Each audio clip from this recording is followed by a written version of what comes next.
پیارے بچوں، السلام علیکم۔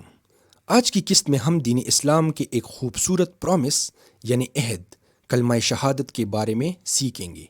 یہ ایک ایسا پرومس ہے جو ہر مسلمان کے راستے کو روشن کرتا ہے۔ یہ ایک ایسا طاقتور عہد ہے جو ہر مسلمان کے دل میں موجود ہوتا ہے اور اللہ سے ہمیں جوڑنے کا ایک مضبوط راستہ ہے۔ کلمہ شہادت کے الفاظ یہ ہے: اشہد اللہ الہ الا اللہ و اشہد ان محمدً عبدہ و رسولہ۔ اس کا مطلب ہے میں گواہی دیتا ہوں کہ اللہ کے سوا کوئی عبادت کے لائق نہیں، اور میں گواہی دیتا ہوں کہ محمد صلی اللہ علیہ وسلم اللہ کے بندے اور رسول ہیں۔ کلمہ شہادت صرف الفاظ نہیں ہے، یہ ایک پرومس یعنی عہد ہے۔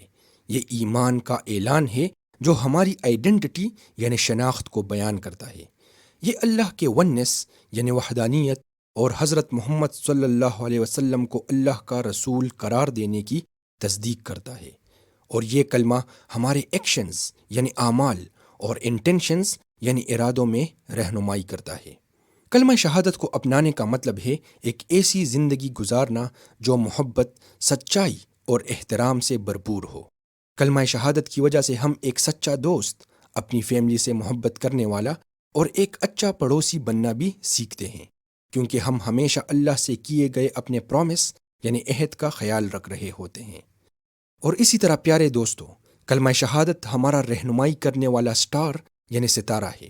ایمان کا ایک ایسا عہد ہے جو ہمیں اللہ اور ایک دوسرے سے جوڑتا ہے۔ یہ محبت، احترام اور عقیدت کے ساتھ جینے کا وعدہ ہے۔ یاد رکھے بچوں، اس خوبصورت عہد کو اپنے دل کے قریب رکھنا ہے، اس کو یاد بھی کرنا ہے اور اس پر عمل بھی کرنا ہے۔ اگلی قسط تک اسلام کے بارے میں سیکھتے رہیے۔ السلام علیکم ورحمۃ اللہ وبرکاتہ۔